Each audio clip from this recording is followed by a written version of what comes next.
Olá, queridos, a paz, como é que vocês estão? Boa tarde!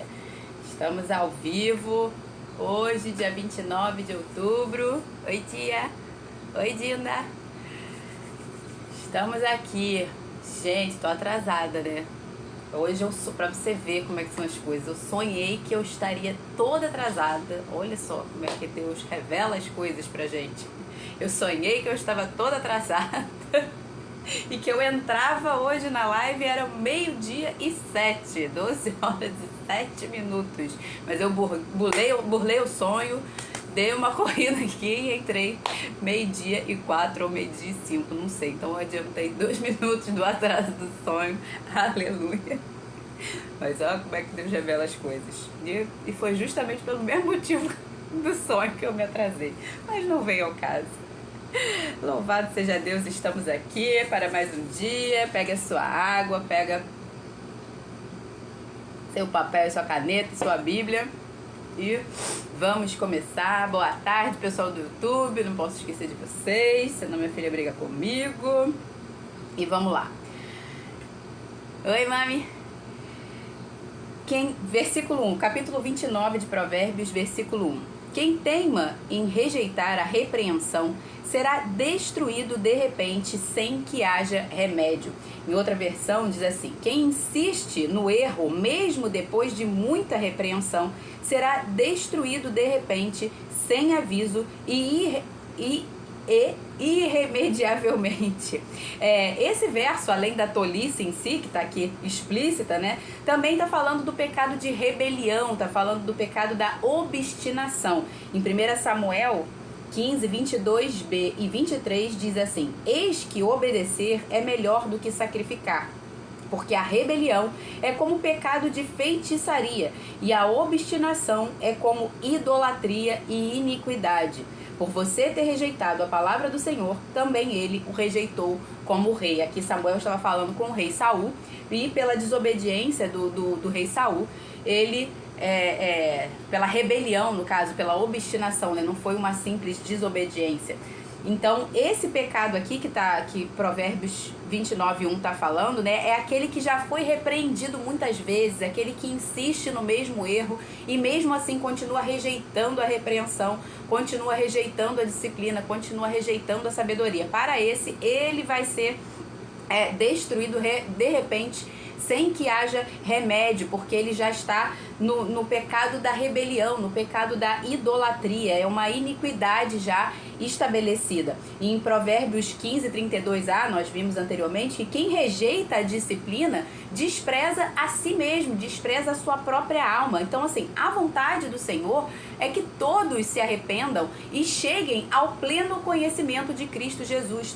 Todos nós cheguemos a esse pleno conhecimento de Cristo, porque somente com pleno conhecimento de Cristo é que há arrependimento.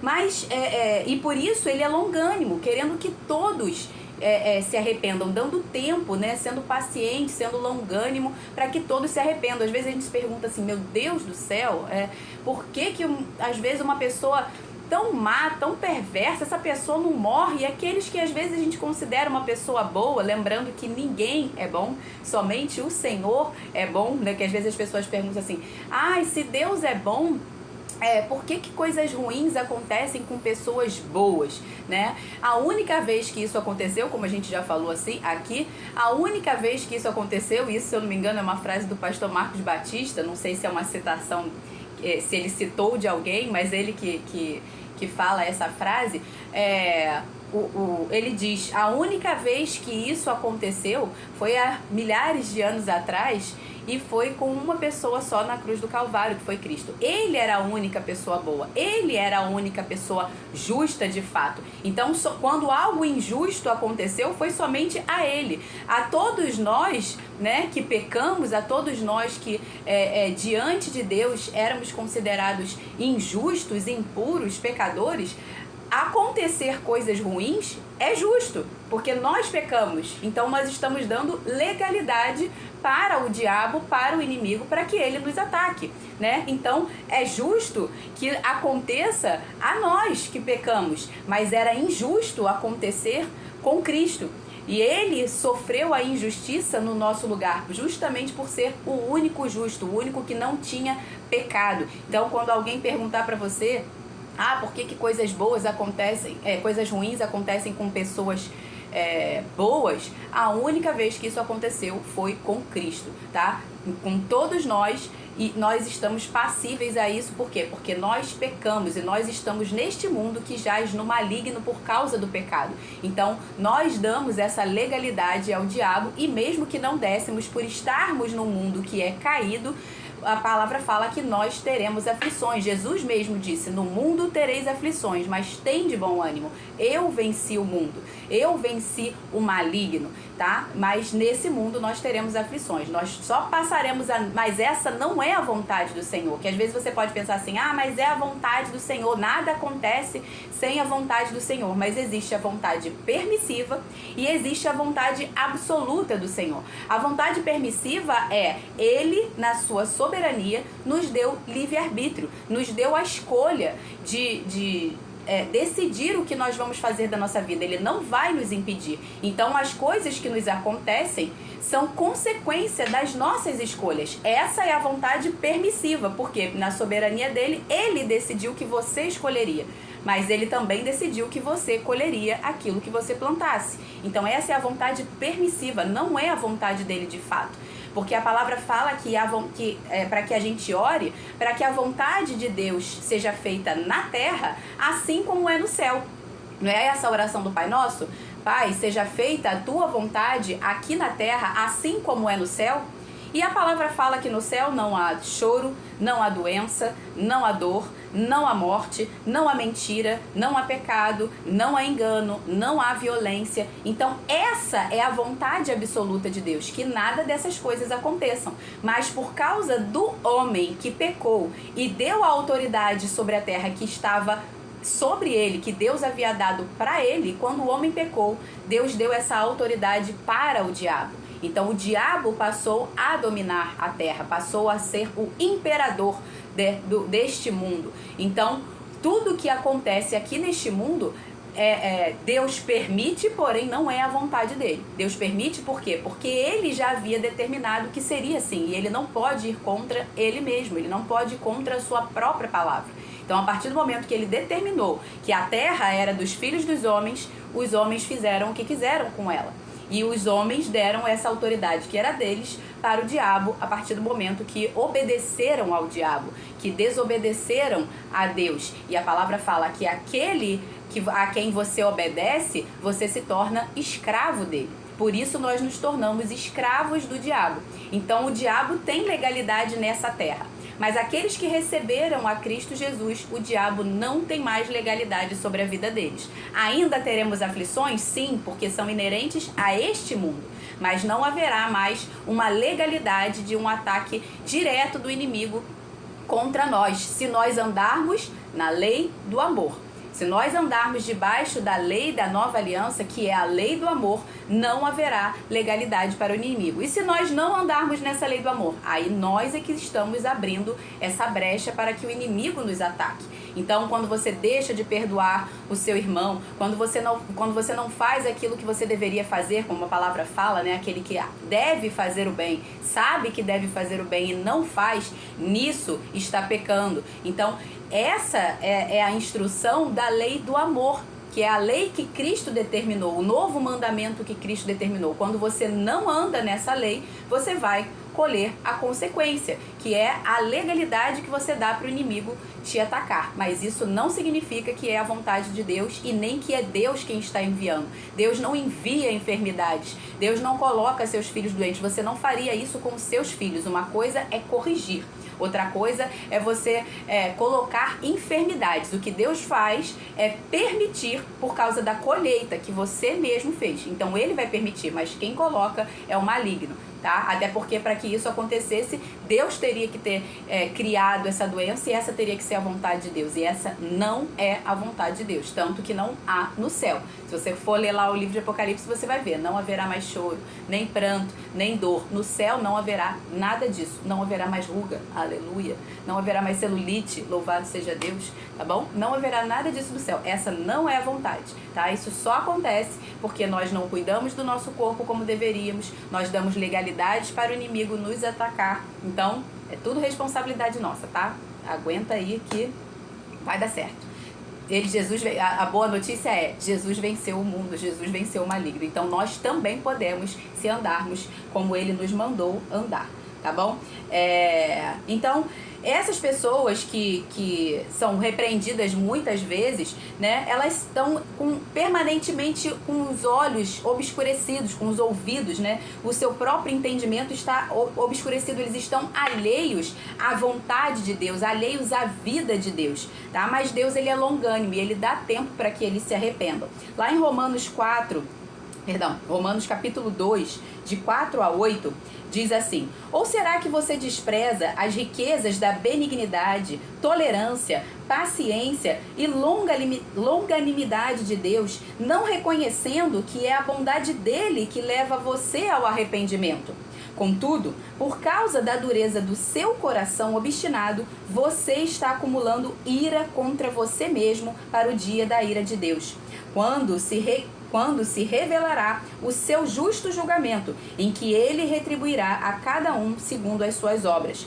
Ele dará vida eterna aos que, perseverando, fazem o bem, buscam glória, honra e incorruptibilidade. Mas haverá ira e indignação sobre os que vivem apenas para si mesmos, que se recusam a obedecer e rejeitam a verdade e obedecem à injustiça. Então Deus, ele é longânimo, tá?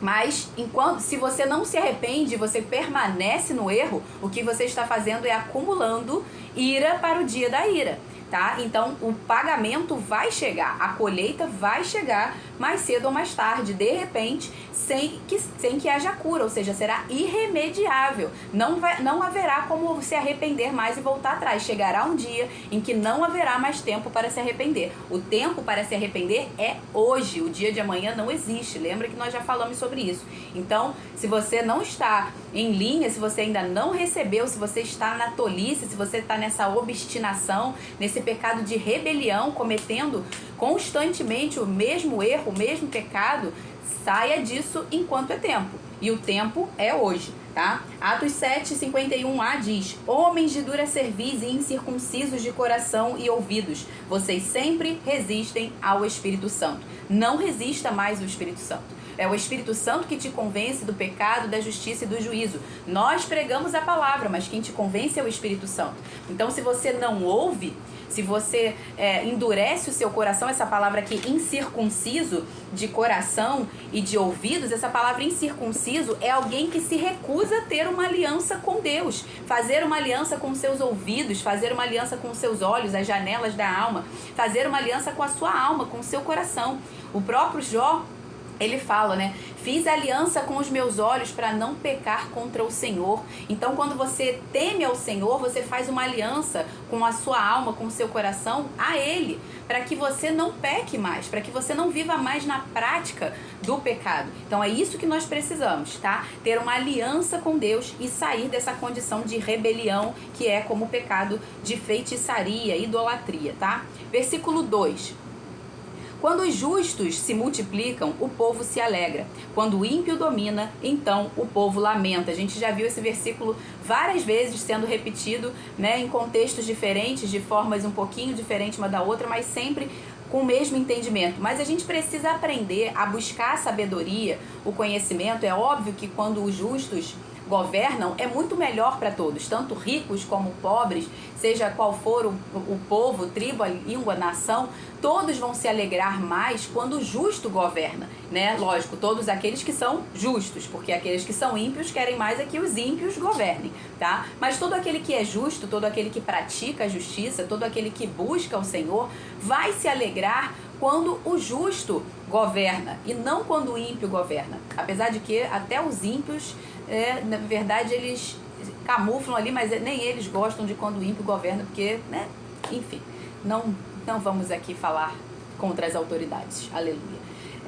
Então a gente precisa aprender a buscar a sabedoria, andar com diligência, para que a gente possa governar a nossa própria vida. E aí vai um recado principalmente aos homens, né? Aqueles que são casados, aos homens casados, que cuidem dos seus, especialmente os da sua própria casa, que governem a sua própria casa, que prosperem, que multipliquem, né? Que sejam ricos em abençoar, generosos em dar. E você só consegue isso se você for diligente também em prosperar, e prosperar em todas as áreas da sua vida. Quando você faz isso, você não vai mais depender do governo de homens. Você nunca vai ver um milionário, um bilionário, né? Um pouco milionário pode até ser, mas um muito milionário, né? Aquele multimilionário, um bilionário, um trilionário, preocupado com quem está governando. Ele não está nem aí, porque ele governa a própria vida. Se ele governa com Deus ou sem Deus, aí são outros 500, né? Mas aqueles que governam a sua própria vida, ou seja, aqueles que prosperaram o suficiente para não mais depender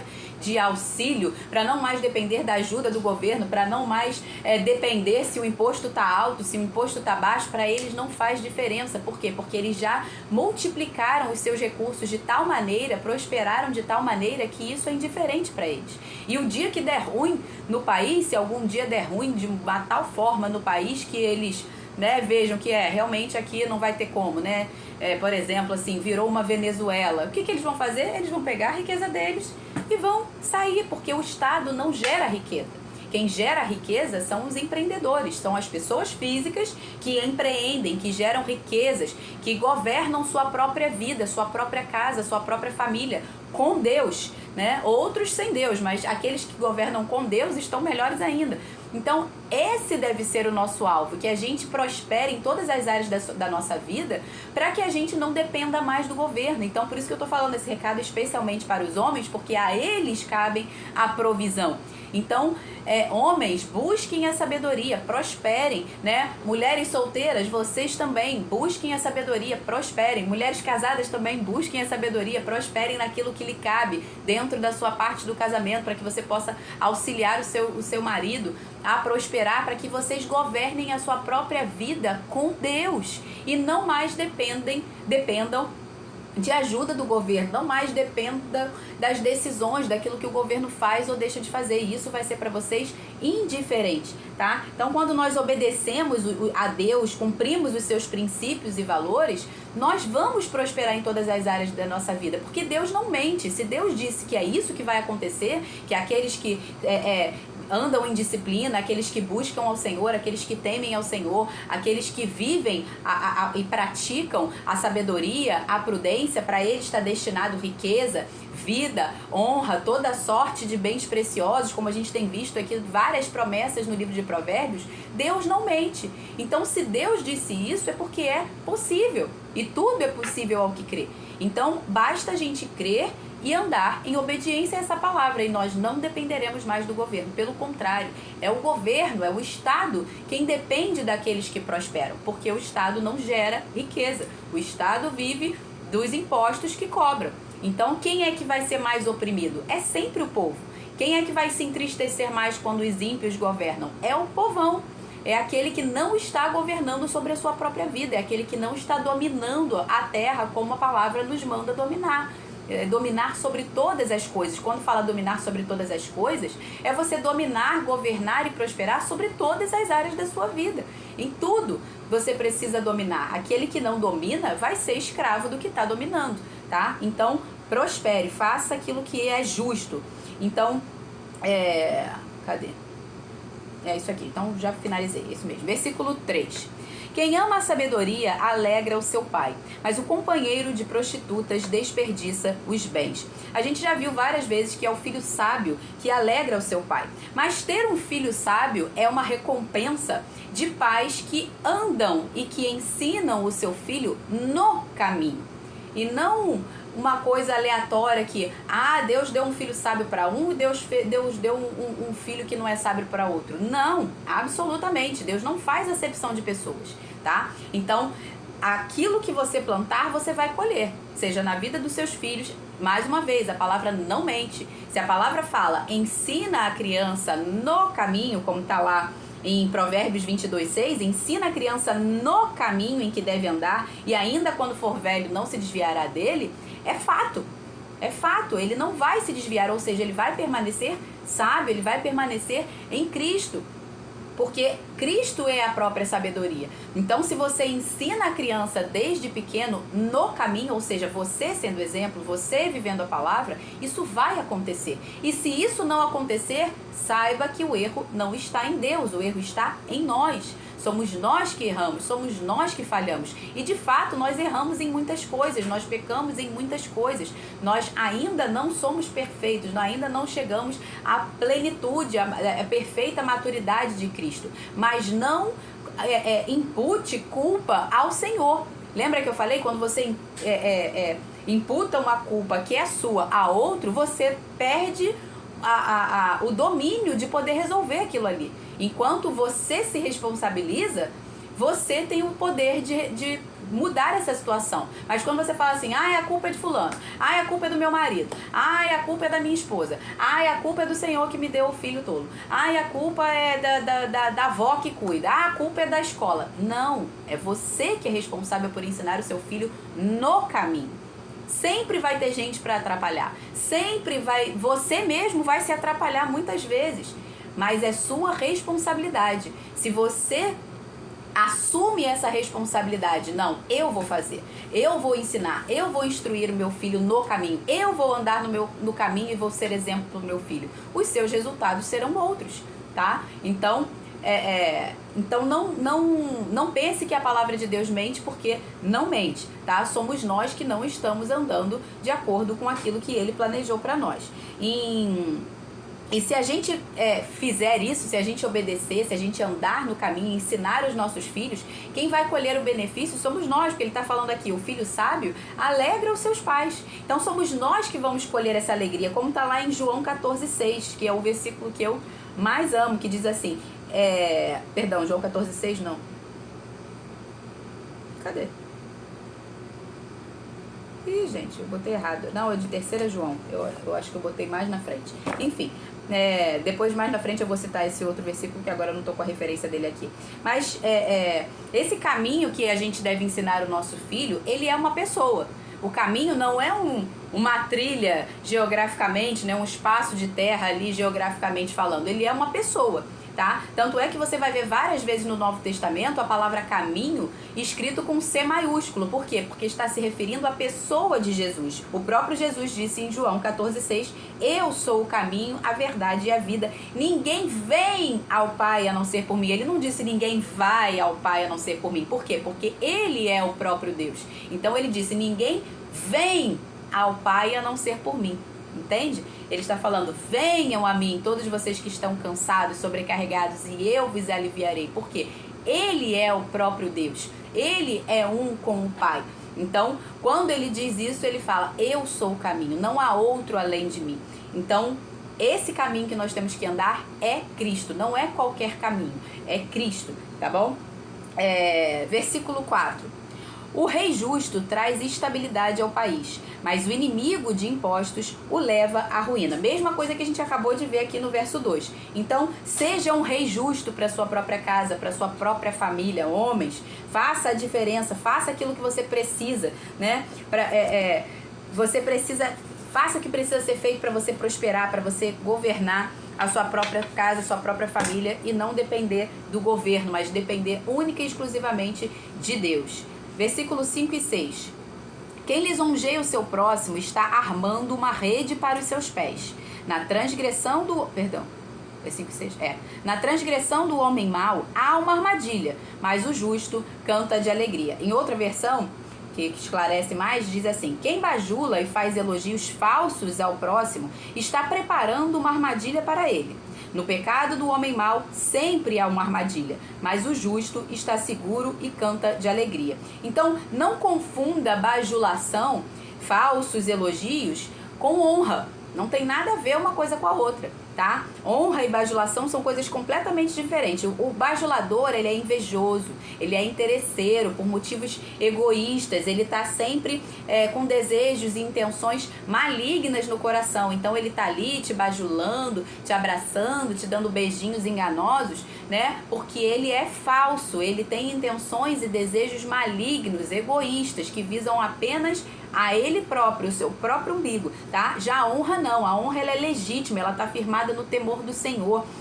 Ela tá firmada no respeito, na admiração, no mérito, na lealdade, na gratidão e principalmente na fidelidade a Deus. Nós honramos uns aos outros por aquilo que cada um é, né? Nós damos a cada um o que é devido em fidelidade ao Senhor, porque foi Ele quem nos ordenou a fazer isso, tá? Então, quando nós fazemos isso, nós estamos sendo fiéis àquele que nos ordenou. Versículo 7. O justo se interessa pelo direito dos pobres, mas o ímpio não se importa com isso. Então, quando nós acessamos a justiça de Deus em Cristo Jesus, nós vivemos para cumprir o mandamento do amor. Qual é o mandamento do amor que Cristo deu?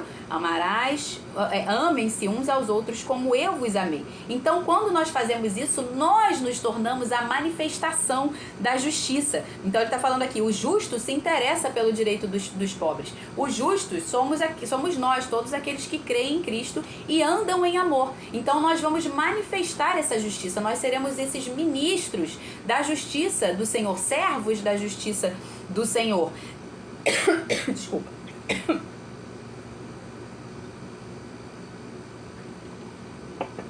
Lá em Romanos 6,18 diz assim: e uma vez que vocês foram libertos do pecado, ou seja, aqueles que creram em Cristo, foram libertos do pecado. Vocês foram feitos servos, ministros da justiça. Então nós passamos a ser ministros da justiça. Então nós passamos a nos importar com aquilo que Deus se importa e passamos a não gostar, a odiar aquilo que Deus odeia. Então, se Deus se importa com o direito dos necessitados, né, com o direito do órfão, com o direito da viúva, lembra que a gente já falou da questão da pobreza aqui? Não é simplesmente não confunda o pobre, né, que aqui ele está falando do pobre no sentido daquele que realmente está impossibilitado de prover a sua própria casa, e não o negligente. Lembra do vídeo do John Bevere que eu postei? Talvez você não tenha visto nos stories. John Bevere fala, não confunda o necessitado com o negligente, tá? O que a Bíblia fala que são os necessitados? São os órfãos, são as viúvas, ou seja, aqueles que estão destituídos da figura do homem, que é o provedor. Tá? Não confunda o pobre com o homem que é preguiçoso, com o homem que não está fazendo o seu papel, o seu trabalho de prover a sua casa, de obedecer a Deus, de buscar a sabedoria. Ele é pobre porque ele é improdutivo. Lembra que a gente falou que pobreza é improdutividade? Ele é pobre porque ele está sendo negligente, ele não está fazendo aquilo que precisa ser feito. E não é esse que você deve dar assistência. É óbvio que você vai dar assistência por causa da família, por causa dos filhos e por causa da esposa, porque eles é que estão sofrendo, né? Mas não é ao homem em si que está agindo de maneira injusta, de maneira maligna, não cuidando dos seus, especialmente os da sua própria casa. Está sendo preguiçoso, está sendo procrastinador, está sendo indisciplinado, não está andando de maneira justa, tá? Tanto é que a palavra fala que aquele que não trabalha, esse também não coma. Então não faz sentido Deus falar, aquele que não trabalha não coma, e você vai lá e dá assistência para ele comer. Não é. Tá? Não faça isso. Se você vê que a pessoa está andando desordenadamente, como está na palavra, né? Aquele que não trabalha está andando desordenadamente. Esse você não deve ajudar, porque senão ele nunca vai andar em ordem. Ele vai permanecer da forma que ele está.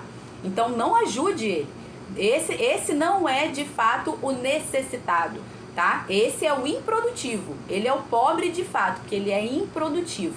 Você pode sim dar assistência a família, que está lá a mulher e os filhos, órfãos e viúvas de maridos vivos. E isso é terrível, tá? Mas ele fala, ajuda as que são verdadeiramente viúvas, ajuda os órfãos. Essa é a verdadeira religião, é esse que nós temos que dar assistência, tá? Então nós vamos nos importar com eles, é com eles que Deus se importa. Deus, ele toma o papel, já que o homem não está fazendo o papel de prover a sua casa, Deus vai lá como pai, como marido, e ele provê aquela família, aquele que está realmente necessitado, tá bom? versículo 8 a 11. Os zombadores alvoroçam a cidade, mas os sábios acalmam os ânimos. Se o sábio discute com o insensato, quer se enfureça, quer se ria, não haverá descanso. Os homens sanguinários odeiam o íntegro, mas os retos procuram o seu bem. O tolo derrama toda a sua ira, mas o sábio se domina e a reprime. O sábio, ele é sempre o pacificador, né? Todos esses versículos aqui estão falando da mesma coisa. Ele é sempre pacificador. Ele é aquele que tem o domínio próprio. É aquele que usa as respostas brandas. A palavra fala que a resposta branda desvia o furor, mas a palavra dura suscita a ira. Então o sábio é esse, é aquele que vai negociar, é aquele que vai estar sempre buscando a paz. A palavra fala, no que depender de vós, busque a paz com todos. Ou seja, nem sempre vai depender da gente, né? Às vezes vai haver momentos, como é o caso do tolo, que não vai ter como você ter paz com ele porque ele não quer ter paz. Então você simplesmente resiste a ele como o próprio Deus faria, tá? Então tem casos em que não vai haver paz, não vai ter como, porque não vai depender de você. Mas naquilo que depender de você, seja um pacificador, tá? Lembrando que pacificador não é passivo, tá? O passivo é aquele que se recusa a ir à guerra, porque ele é passivo, ele não faz aquilo que precisa ser feito. O pacificador, se necessário, ele está disposto até mesmo a ir à guerra, porque não há paz sem guerra. Então esse é o pacificador, ele vai fazer aquilo que é necessário para que haja paz. Até que seja necessário a guerra, ele vai fazer, para que haja a paz de fato, tá bom? Então nem toda guerra, nem toda paz é feita sem guerra. A maioria das vezes em que a paz é estabelecida foi porque antes houve uma guerra, mas é uma guerra para pacificar, ok? Versículo 12. Se um governador dá atenção a palavras mentirosas, todos os seus servos virão a ser perversos. Aqui é uma questão de frequência. Você atrai aquilo que você é, ou você vai se tornar a mesma coisa, né?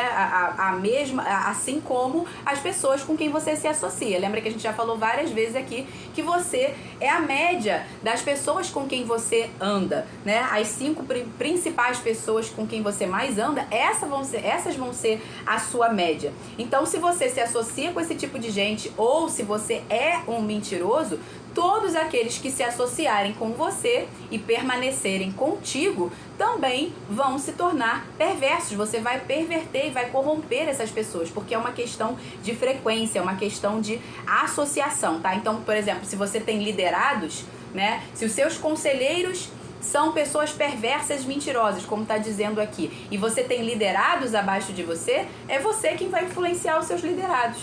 Logo, os seus liderados também se corromperão, eles também se tornarão perversos, tá bom? Versículo 13. O pobre e o seu opressor têm algo em comum. É o Senhor quem dá a luz aos olhos de ambos. Então, todo ser humano foi criado à imagem e semelhança de Deus, como a gente já viu, né? E todos têm acesso à mesma salvação, à mesma graça, tá? Só que uns vão buscar isso, vão dar ouvidos à palavra que é pregada para a salvação e outros não, tá? Mas todos têm acesso. É a vontade de Deus que todos se arrependam, como a gente viu aqui no início desse Provérbios 29. É a vontade do Senhor que todos se arrependam e cheguem ao pleno conhecimento de Deus. Então todos têm acesso a essa salvação, mas nem todos chegarão a ela, porque nem todos se arrependem. Mas se você deseja chegar, basta você se arrepender dos seus pecados, crer no Senhor Jesus e confessá-lo como o único e suficiente Senhor da sua vida e Salvador da sua vida. Versículo 14. O rei que julga os pobres segundo a verdade firmará seu trono para sempre, tá? Eu botei aqui que foi o mesmo que a gente viu no versículo 7. Quando nós estamos, quando nós nos tornamos justiça de Deus, nós vamos nos importar com aquilo que Deus se importa, né? Então, se Deus se importa com o pobre, o necessitado, como a gente viu aqui, o pobre no sentido daquele que está desprovido do seu provedor, né? Aqueles que são verdadeiramente pobres, que é o caso da viúva, o caso do órfão, nós vamos nos importar com eles, porque nós somos os servos da justiça. Então, aqui nada mais é do que a mesma coisa que nós falamos no verso 7. Versículo 15. A vara e a disciplina dão sabedoria, mas a criança entregue a si mesmo envergonha sua mãe. Lembra que a gente falou, né, que o filho sábio é uma consequência de pais que andam na verdade, pais que andam no caminho, tá? Então a criança entregue a si mesma é aquela que não recebe direção dos pais, é aquela que está sem governo, que está sem disciplina, que está sem correção, ou aqueles, né, que futuramente, que aí no caso aqui é da criança, tá? A criança depende dos pais, única e exclusivamente, mas depois que cresce, né, se não aceitou a repreensão, ou se os pais não disciplinaram como deveria, o que vai acontecer com essa criança? Ela vai se tornar um tolo, né? Esse vai se tornar um jovem, um adulto tolo, e eles vão ser corrigidos muitas vezes, porém eles vão continuar rejeitando a disciplina, tá? Esses também vão ser aqueles que são entregues a si mesmo, como o próprio Deus falou. Aqueles que foram que rejeitaram muitas vezes a palavra de Deus, Deus os entrega a eles mesmos. Deus vai entregá-los à sua própria vontade, como está lá em Romanos 2, eu não vou ler, mas depois você lê o texto todo de Romanos 2, se você tiver curiosidade. Aqueles que rejeitaram a Deus, aqueles que a palavra fala que são indesculpáveis. Então esses Deus os entregou a si mesmos. A Duda tá caindo aqui toda hora. Versículo 16. Quando os ímpios se multiplicam, multiplicam-se as transgressões, mas os justos verão a ruína deles. Mais uma vez, aquilo que a gente falou sobre os governantes ímpios, tá? Então, prospere, governe sua própria vida para que você não dependa de governo dos homens. Versículo 17. Corrija o seu filho e você terá descanso. Ele será um prazer para a sua alma. Como a gente acabou de ver aqui também. Mas infelizmente tem muitos pais que não estão dispostos a corrigir seus filhos, né? Eles não querem se indispor, os seus filhos é que mandam. Ou aqueles casos em que o pai e a mãe trabalham fora, e aí o que acontece é que eles ficam com um sentimento de culpa, sabe? Chegam em casa e falam assim, eu fiquei fora o dia inteiro, eu vou chegar em casa e vou corrigir meu filho? Sim! Foi você quem escolheu, você e o seu marido escolheram essa condição de os dois trabalharem fora, né? Então, se vocês escolheram isso, não negligencie aquilo que é necessário ao seu filho, que é a correção, tá? Uma coisa não tem nada a ver com a outra. Se você escolheu trabalhar fora, ok, beleza, mas você precisa entender que você continua tendo a mesma responsabilidade com o seu filho. Então você não tem que chegar em casa e, só porque eu passei o dia inteiro, tô com saudade, então eu não vou corrigir meu filho.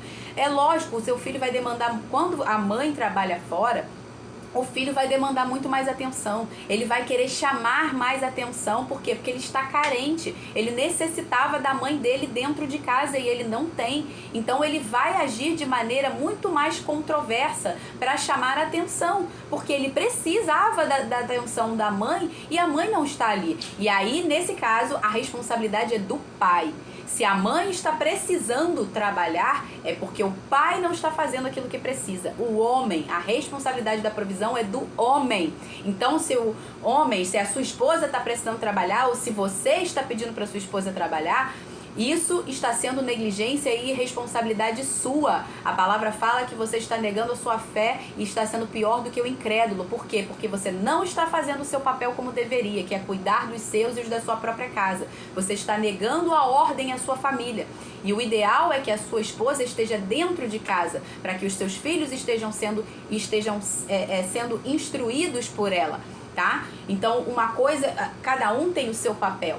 O papel da mulher é estar em casa. É óbvio que ela vai poder fazer o que ela quiser. Se ela quiser trabalhar fora, amém. Se ela não quiser trabalhar fora e ficar em casa, amém também. E é claro que eu entendo que há casos em que, infelizmente, as mulheres precisam se submeter a trabalhar. Por quê? Porque os homens não estão fazendo o que deveria. Ou porque talvez esteja no início da jornada e que às vezes também vai ser necessário. Mas é necessário, principalmente vocês jovens que ainda não casaram, já estabelecer isso desde o princípio. Olha, enquanto a gente não tiver filhos, eu vou trabalhar fora para que a gente possa crescer, a gente possa fazer aquilo que é necessário. Eu vou te dar aqui o apoio para que a gente comece a crescer, mas você precisa seguir. A mulher vai falar para o homem, mas você precisa seguir e fazer aquilo que é seu papel, porque quando vierem os filhos, eu preciso estar em casa. Então, já faça isso. Eu fiz isso com meu marido. Desde a época de namoro, eu falava pra ele, olha, quando eu casar, quando eu casar não, quando eu tiver filhos, eu não vou trabalhar fora, eu vou estar em casa. Por quê? Porque eu sei a importância, e isso eu nem conhecia Jesus ainda, tá? Porque eu sei a importância de uma mãe dentro de casa. Louvado seja Deus que minha mãe esteve em casa cuidando de nós três, de mim e das minhas irmãs. Então eu sei a importância de uma mãe dentro de casa. E o estrago que faz uma mãe que não está em casa e um homem que não está cumprindo o seu papel de governar, de prover. Porque não basta a mãe estar em casa se o pai também não está fazendo o papel de governo, de disciplina, de honrar a sua esposa e provendo a sua casa para que ela tenha essa tranquilidade, essa paz, a segurança de que ela pode estar ali e cumprir o papel dela. A mulher, ela é movida por segurança. Então, quando não há provisão, a mulher, ela vai se sentir insegura. Então, muitas vezes a mulher vai tomar o papel que é do homem porque ela está se sentindo insegura, porque o homem não está fazendo o papel como deveria. E essa não é a vontade do Senhor. Tá? Então não se sintam culpados, porque você trabalhou fora o dia inteiro, então chega em casa, eu quero só fazer a vontade do meu filho. Não faça isso. Não faça isso, porque você vai estar fazendo mal para o seu filho e não bem. Aqui é o versículo 17, né, que a gente lê.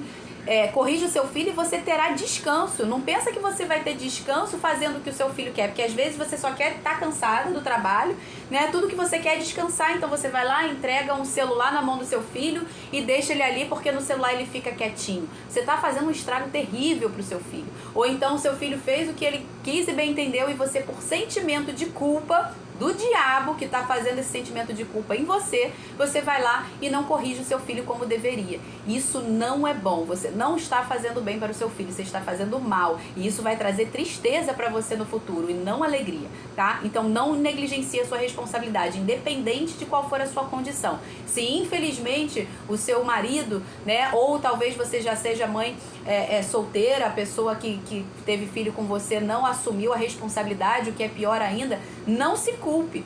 Não se culpe por você ter que trabalhar fora. Isso é honrado, você está fazendo aquilo que precisa ser feito, tá? Porque a pessoa que assumiu um compromisso com você te abandonou, ou porque aquele que está com você não está fazendo aquilo que deveria ser feito o suficiente para prover a sua casa como deveria. Então não se sinta culpada por isso, mas também você não pode se sentir e também não se sinta culpada por ter que corrigir o seu filho, porque você tem esses dois papéis para desempenhar. Tá mais difícil para você? Entendo, claro que vai estar mais difícil para você, mas você não pode prejudicar o seu filho por causa de uma outra dificuldade. Uma coisa é uma coisa, outra coisa é outra coisa, tá? Ambas precisam ser feitas. Então, não negligencie a correção do seu filho por culpa. Não entregue o seu filho para uma tela de celular para que você possa ter algum descanso, tá bom? Faça o que precisa ser feito e você terá prazer e alegria nos seus filhos. Você vai colher a recompensa disso, agora sim, né? Como tá lá em 3 João 1,4, que é o versículo que eu mais gosto, que diz: não tenho alegria maior do que esta, a de ouvir que os meus filhos andam na verdade. Então essa é a nossa principal missão: conduzir os nossos filhos à verdade, conduzir os nossos filhos a Cristo, para que eles não se percam, para que eles não se desviem do caminho. Não há trabalho fora, não há empreendimento, não há nada que você faça que vai justificar o fracasso da sua família, o fracasso dos seus filhos. Então dê prioridade a isso. Eles são o trabalho mais importante. Filhos não são aqueles que atrapalham, que nos prejudicam no trabalho que nós temos que fazer. Eles são o maior trabalho que nós temos. Eles são a nossa maior missão, tá bom? Esse é o maior trabalho que você vai ter e é aquele a quem você vai responder diante de Deus. Então faça isso e dê prioridade a isso. Verso 18. Não havendo profecia, o povo se corrompe, mas o que guarda a lei, esse é feliz. A profecia aqui nada mais é do que a revelação. Opa, um mosquito aqui, ó. Peguei. Haha. Gosto muito de matar mosquito. A profecia, a revelação, é conhecimento, a sabedoria do alto. Oséias 4,6 diz: o meu povo está sendo destruído porque lhe falta conhecimento, por ter rejeitado o conhecimento. Então perceba que o povo está perecendo porque falta sabedoria, não porque Deus não quer dar. Não é porque Deus não quer dar a sua revelação, não é porque Deus não está usando os profetas para profetizar e falar aquilo que precisa ser feito, mas porque o povo está rejeitando o conhecimento. Então, pelo povo rejeitar o conhecimento, a continuação aqui do versículo, Deus também rejeitou eles. Então, somos nós que rejeitamos o conhecimento, não é Deus que se impropera de nos dar, se recusa a nos dar. Pelo contrário, a palavra fala, aquele que quer sabedoria, peça a Deus que a todos dá liberalmente, generosamente, à vontade. Não vai dar a conta-gota, não vai dar por medida. Não, ele vai dar generosamente, boa medida, recalcada, sacudida, transbordante, mas peça, porém, com fé. Mas quando você rejeita, ele também vai rejeitar você, e é você quem vai perecer pela falta de conhecimento, pela falta de revelação, de sabedoria do Senhor. Versículo 19. O servo não se emendará com palavras, porque mesmo que entenda, não obedecerá. Lembrando que o servo aqui é aquele que ainda é escravo do pecado, ok? Aquele que ainda não foi liberto por Cristo, aquele que ainda não conheceu a justiça de Deus, ainda não conheceu Cristo, nem o reconheceu como seu Senhor. Ou ainda, aquele que recebeu a justiça de Cristo em seu favor, mas ainda é imaturo. Tá? Então, esses também são como escravos. A palavra fala que o filho imaturo em nada difere de um escravo. Então, aqui ele está se tratando disso. Ou daqueles que ainda não creram, ou daqueles que são imaturos. Tá? Então, esses, eles não se emendam com palavras. Eles ainda são tolos, eles ainda são insensatos, tá bom? Então, mesmo que ele entenda, ele não obedece. Versículo 20. Você viu alguém que é precipitado no falar? Há mais esperança para um tolo do que para ele. Falta de domínio próprio, né? Aquele que é precipitado no falar, ele demonstra essa falta de domínio próprio. Falar sem pensar é tão insensatez quanto o insensato, quanto o tolo, tá? Versículo 21. Se alguém mimar o escravo desde a infância, por fim, ele vai querer ser filho. É o que nós vemos no dia de hoje, né? As pessoas costumam dizer, todos são filhos de Deus. Na verdade, elas ainda são escravos do diabo. E aí elas dizem, não, mas todos são filhos de Deus. Mas não é isso que a palavra diz, tá? Essas pessoas estão sendo enganadas, elas estão sendo mimadas pelo diabo para acreditar numa mentira, porque elas ainda não foram feitas filhos de Deus. Lá em João 1, 11, 12 diz, Jesus disse, veio para o que eram os seus, mas os seus não os receberam. Mas a todos quantos o receberam a Cristo, deu-lhes o poder de serem feitos filhos de Deus, a saber, aos que creem no nome de Jesus. Esses foram feitos filhos de Deus, tá? Então não pense que você é filho de Deus só porque você existe. Você é criatura de Deus. Todo ser humano é imagem e semelhança de Deus, criado imagem e semelhança de Deus. Então você é uma criatura de Deus. Mas filho é somente aquele que crê no Filho, no Filho de Deus. Esse foi dado a ele o poder. Esse foi adotado como filho. A nossa filiação não é uma filiação natural, ela é uma filiação por adoção. Deus nos adotou como filhos. Aqueles que creram em Cristo, eles saíram de servos do pecado, de servos do diabo, e passaram a ser servos de Deus. A esses servos, Deus adotou como filhos, tá? Então, não é todo mundo que é filho de Deus, não é isso que a palavra diz. Então, não se engane, não seja enganado pelo pecado, porque se você já acha que você é filho, você não vai fazer mais absolutamente nada. Você vai achar que tá tudo garantido, e não tá. E é isso que o diabo quer que você pense, para quê? Para que você tenha o mesmo fim que ele, tá? Então, se arrependa, creia no Senhor Jesus, e aí sim você será adotado como filho. É curioso, porque os antigos, eles sabiam disso.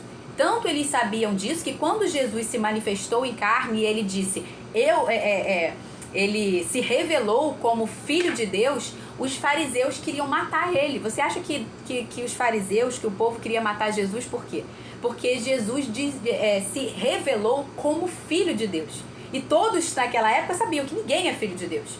Entende? É o oposto do que a gente vive hoje. Hoje as pessoas vivem nesse engano. Foi a maior mentira que Satanás, acho que, conseguiu incutir na cabeça da humanidade, de que todos são filhos de Deus. Porque se você já acha que você é filho, você não vai fazer mais absolutamente nada com relação a Cristo, né? Você não precisa nem crer em Cristo, porque você já é filho de Deus, você se basta. Mas naquela época as pessoas entendiam isso, que elas não eram filhos de Deus. Então elas sabiam. Então, quando Jesus se revela como Filho de Deus, para eles era blasfêmia. E eles falaram, isso é uma blasfêmia, ele está dizendo que ele é Filho de Deus. E aí eles pegavam em pedra para apedrejar. Eles tentaram matar ele de todas as formas, até que o próprio Cristo se entregou à morte, né? Não foi eles que mataram a Cristo, foi Cristo que se entregou voluntariamente em sacrifício, em favor da gente.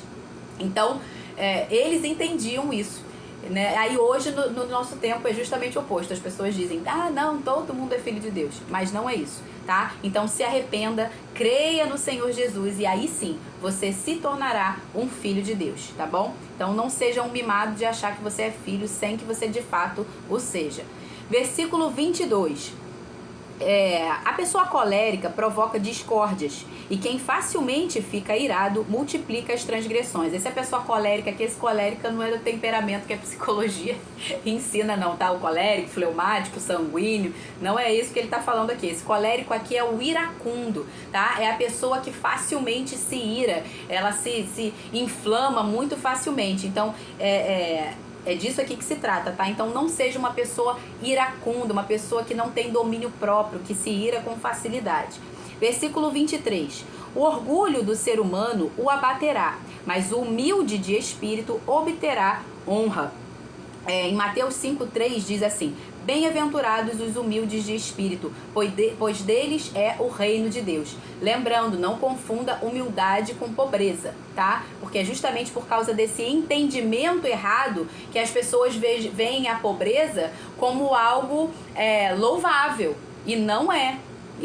Essa não é a vontade de Deus para ninguém, pelo contrário. Então não confunda humildade com pobreza. Normalmente quando as pessoas querem falar assim, fulano, em vez de falar assim, fulano é pobre, fala assim, fulano é muito humilde. Não, tem muito, na verdade, a maioria dos pobres, ou seja, aqueles que são improdutivos e não estão fazendo a vontade de Deus para que, naquilo que eles precisam fazer, que é prosperar, buscar a sabedoria, fazer o que precisa ser feito, estão sendo negligentes. Esses são o oposto dos humildes. Esses são os mais orgulhosos, porque eles não estão obedecendo a Deus e não estão fazendo aquilo que precisa ser feito para prosperar conforme Deus mandou, conforme Deus ordenou. Deus nos ordena prosperar para que a gente tenha não só para a gente, mas para com que acudir aos outros. Então, esse está sendo orgulhoso. O pobre, o improdutivo, de fato, na raiz da palavra, ele é orgulhoso. Ele não é humilde. Então, não confunda uma coisa com a outra, tá?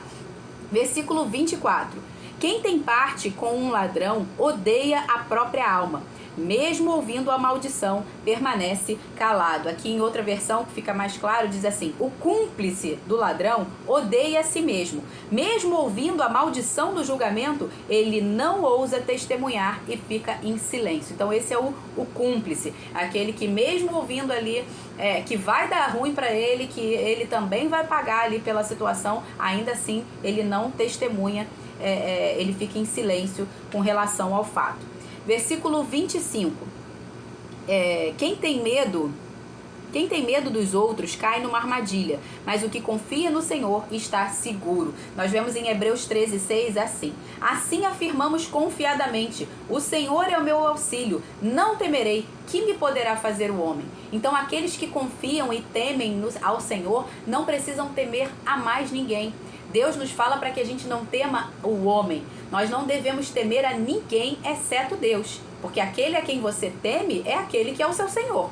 Então, quando eu temo ao homem, eu estou sendo um idólatra. Eu estou fazendo daquele homem, daquela pessoa, o meu Senhor. E não é.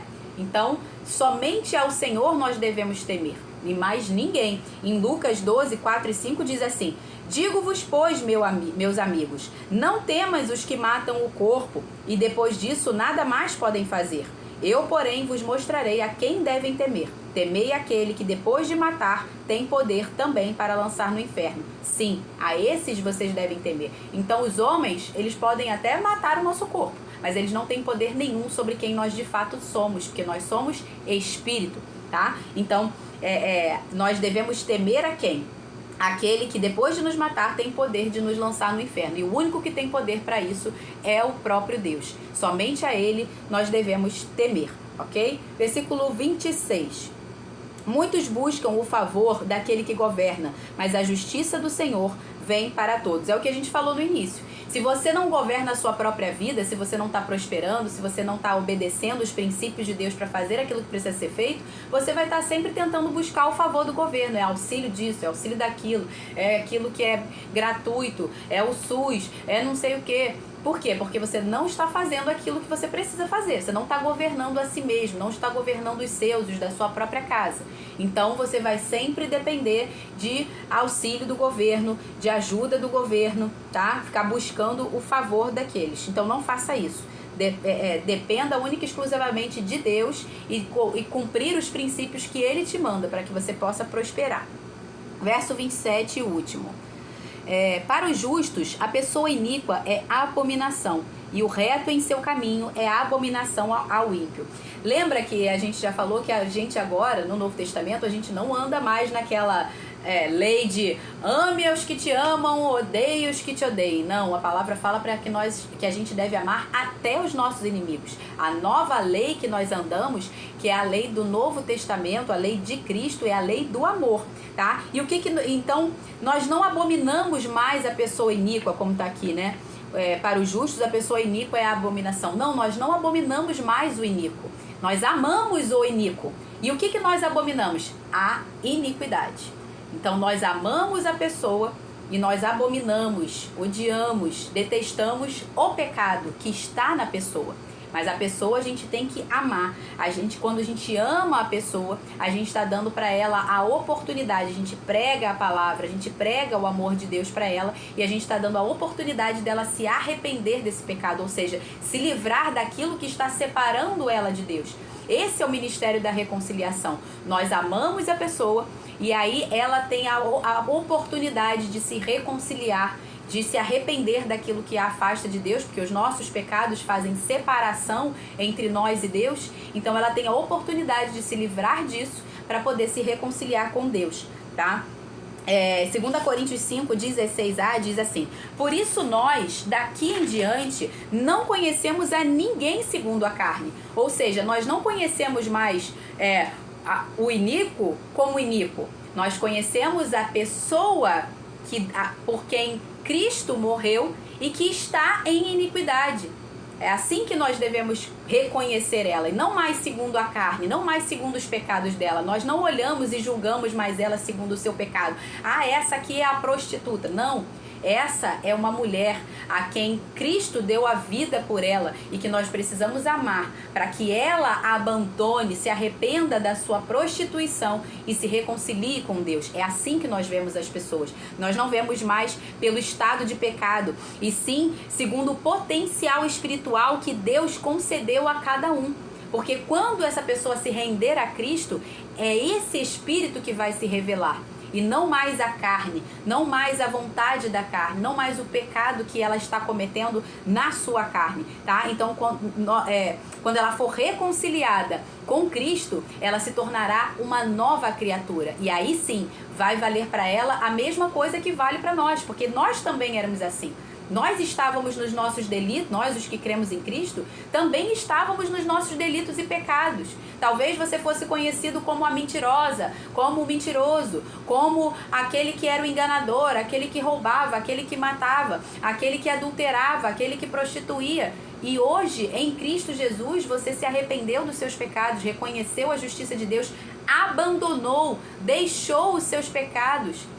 E hoje você é a manifestação da justiça de Deus, você é um servo da justiça, um ministro da justiça, um ministro da reconciliação. Então, da mesma forma como alguém pregou a palavra para você e você foi reconciliado com Deus, hoje esse é o seu papel, pregar a palavra para que você reconcilie aquele que está longe para trazer para perto de Deus, tá? Então, vou ler rapidamente 2 Coríntios 5, 18 a 21 aqui, porque volta menos de 2 minutos. 2 Coríntios 5, 18 a 21, que diz assim: Ora, tudo isso provém de Deus, que nos reconciliou consigo mesmo por meio de Cristo, e nos deu o ministério da reconciliação, a saber, que Deus estava reconciliando, que Deus estava em Cristo reconciliando consigo o mundo, não levando em conta os pecados dos seres humanos e nos confiando a palavra da reconciliação. Portanto, somos embaixadores em nome de Cristo, como se Deus exortasse por meio de nós. Em nome de Cristo, pois, pedimos que vocês se reconciliem com Deus. Aquele que não conheceu o pecado, Deus o fez pecado por nós, para que nele fôssemos feitos justiça de Deus. Aleluia! Aqueles que estão em Cristo são justiça de Deus. E o nosso papel é levar essa justiça a outros para que eles sejam reconciliados. Gente, nem vai dar tempo de orar. Pai, muito obrigado por essa maravilhosa palavra, que ela frutifique no coração de cada um dos que ouvirem. Em nome de Jesus, e que ela seja multiplicada, compartilhada, para que outros também tenham acesso para a tua glória, Senhor, em nome de Jesus. Até amanhã, gente. Amanhã, Provérbios 30. Não esquece de ir lá na enquete para poder responder qual é a próxima jornada que a gente vai ter aqui. Se vai ser Salmos, Evangelhos ou as cartas do Novo Testamento. Beijo, tchau, tchau.